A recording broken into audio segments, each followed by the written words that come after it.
네, 안녕하십니까. 대학원생 강진웅입니다. 네, 이거 아마 이 주제도 이준석 의원님하고는 뗄래야 뗄 수 없는 이 주제인 것 같은데 그 젠더 갈등에 대해서 여쭤보고 있습니다. 이 의원님과 개혁신당에 대한 지지율을 보면은 뚜렷한 성별의 차이가 목격되는데요. 우선 본인은 이 현상을 어떻게 진단하시는지, 그리고 제 생각을 말씀드리자면은 그 이 의원님의 지지층 사이에서 레디컬 페미니즘에 대한 정당한 비판과 무분별한 안티 페미니즘 간의 구분이 잘 이루어지지 않은 결과라고도 좀 제 개인적으로 보여지는데 이 얘기에 대해서 어떻게 생각하시는지 여쭤보고 싶습니다.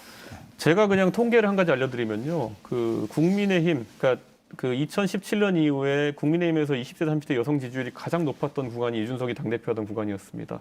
그렇기 때문에 역설적으로 그런 뭐 이준석 때문에 뭐 여성표가 달아났다. 그거는 윤핵관이 윤석열 대통령한테 이준석 모함할 때 했던 얘기고 그때부터 그게 이제 각인이 된 겁니다.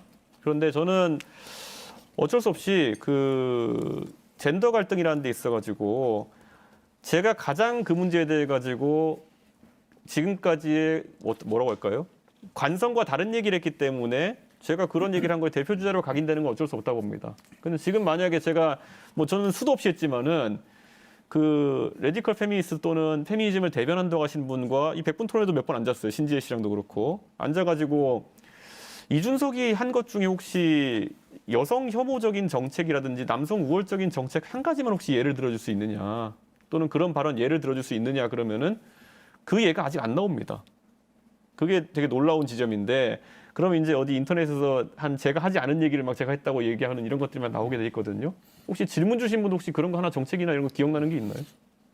관련해서 조금 전달이 안 된 부분이 있는 것 같아서 다시 말씀드리자면 통계를 말씀하셔서 저도 통계를 하나 드리자면은 그 22대 총선 출구조사 결과에서 그 20대 남성의 17% 지지율에 대해서 20대 여성 지지율은 4% 정도 굉장히 제가 보기 현격한 차이가 나왔습니다.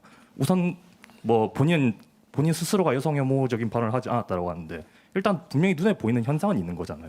이 그러니까 현상에 대한 본인 진단을 여쭤본 거예요. 이렇게 보시면 되는 거예요. 그 어느 정당에는 주지층이 기둥을 세운다고 보통 얘기하죠. 이렇게 돌출된 주지층이 있는 거는 맞습니다. 예를 들어서 전라도에 가면 민주당이 95% 나오는데 그럼 민주당이 나머지 지역을 혐오한 건가요? 그렇게 보진 않는 거죠. 그러니까 주지층이 있는 것은 당연한 것인데 개혁신당 같은 경우에는 그게 20대, 30대 남성 위주로 형성돼 있는 겁니다.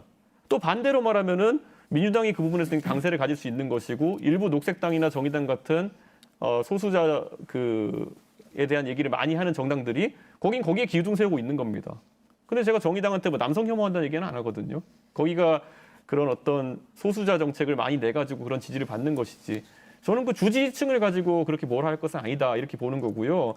제가 진짜 논란이 될 방법으로 만약 그걸 수행했다고 한다면은 여성 혐오적인 발언의 사례라든지 아니면 여성 혐오적인 정책 이런 것들이 나와야 되는데 제가 이렇게 말씀드리지만은 대한민국에서는요 오히려 이거를 옛날에 종북 논란 같은 거 실제 상대가 빨갱이라 가지고 종북 논란 일으키는 게 아니에요. 그게 가장 편리한 수단이기 때문에 너 종북이지. 통일에 대해서 조금만 다른 관점 가고 있으면 너 빨갱이지. 김정은 뭐뭐 해봐 이런 거 시키는 거잖아요. 마찬가지로 제가 만약에 그 어떤 이런 논쟁적인 정책을 냈을 때 가장 많이 들어오는 비판이 갈라치기 하지 마라 뭐 아니면 뭐 예를 들어 노인 무임수차 얘기하면 노인 갈라치기 하지 말라 그러거든요.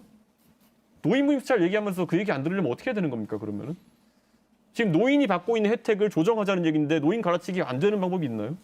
근데 그런 것에 대해 저는 젊은 세대가 단호하게 그런 어떤 논쟁을 눌러버리는 형태의 혐오, 갈라치기로 모든 걸 눌러버리는 형태의 그런 대응에 대해 가지고는 완강히 거부해야 된다. 그거야말로 대한민국 사회를 논쟁하지 못하게 만드는 주 원인 중에 하나다. 이렇게 좀 보고 있습니다. 저는 절대 성역이 있어서는 안 된다 생각합니다.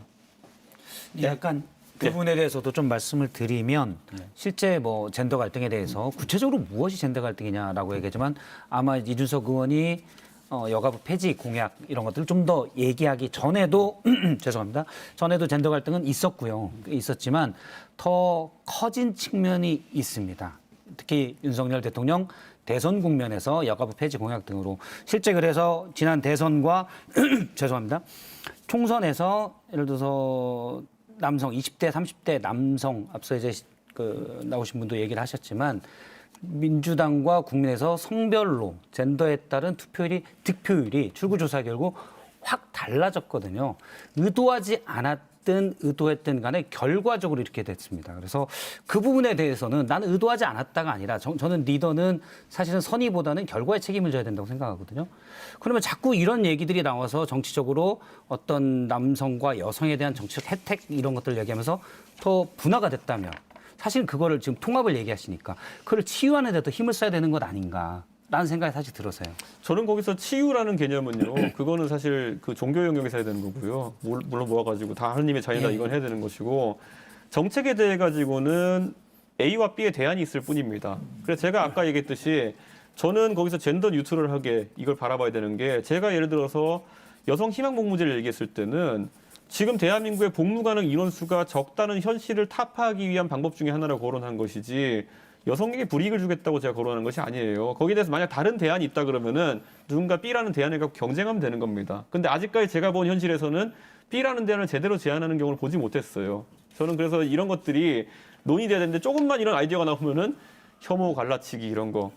저는 이런 거, 그리고 이준석이 항상 1, 2년 지나고 보니까 옳았다는 평가를 듣고 싶은 게, 한 3년 전으로 되돌아가 보면요, 대한민국에서 장애인 문제 다룰 때 전장현에 대해 가지고 조금만 다른 얘기를 해도 장애인 혐오로 몰리는 세상이었어요. 그런데 이준석이 처음에 가가지고 그 매를 맞은 다음부터는 지금 전장현이 절대 선인 상황은 아닙니다. 지금 적어도 젊은 사람들 속에서는 그게 장애인 혐오가 늘어난 게 아니라요, 전장현도 본인의 주장을 관철시키기 위해서는 법의 테두리 안에서 들어와서 해야 된다라는 주장이 이제 사회적으로 먹히기 시작하는 거예요. 저는 그 역할을 하는 걸 마다하지 않겠다고 해서 정치를 하고 있는 것이지, 제가 뭐 여느 정치인처럼 가가지고 장애인은 절대 선이기 때문에 그냥 가서 말 들어주는 척하고 한 2년 연락 끊고 다시 가서 말 들어주는 척하고 연락 끊고 이렇게 하는 정치할 거면은요, 그거 저 누구보다 잘할 수 있어요. 근데 그렇게 하긴 싫습니다. 제가 저 부분에 대해서는 좀 할 얘기가 있는데, 네. 제가 96년부터 국민의힘 보수정당 계열에서 네. 활동을 하면서 선거도 많이 치러봤거든요. 이준석 대표였을 때 20대에서 지지율이 가장 높았어요. 어느 역대 선거보다.